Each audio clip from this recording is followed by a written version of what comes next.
Okay, so guys, yun, follow up lang doon sa market analysis natin na pinost bago mag-start yung trading week, no. So today is Wednesday, so ito nga, no, na-break niya nga yung ating upper channel, no. To, ayan. So pag break niya, ayan, may makikita na rin kayo dyan na ayan, may makikita na rin kayong retest dyan.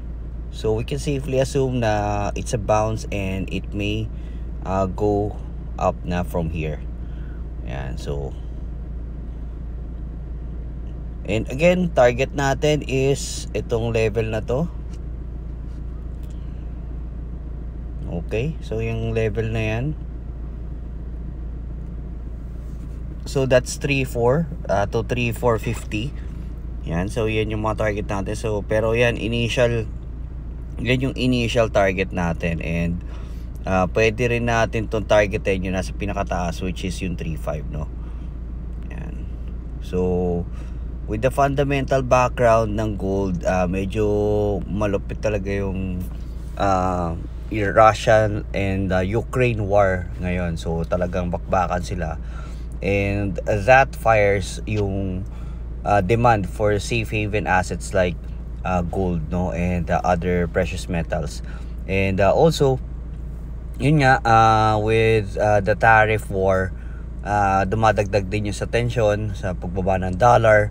And yun, yung mga weak data from the US, since it's inversely correlated, it adds up sa pagtaas ng gold. So we can target yan 3.4 to 3.5 moving forward. Pero yun nga, buy on support and sell on resistance. So dito syempre nakita naman natin, this is a multi-time frame analysis.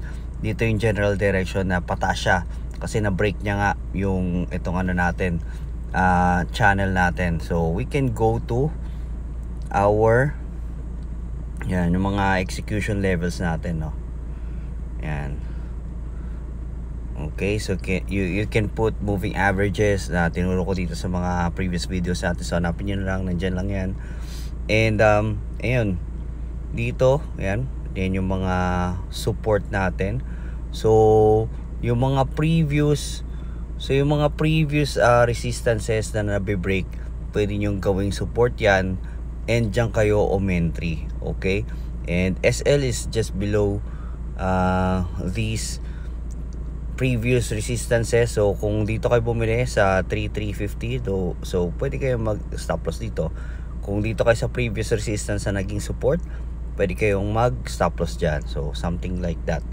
Okay, so yan, and yun nga, may mga mabibreak pa yan, no. Yan, so kung ma-break nya to, yan,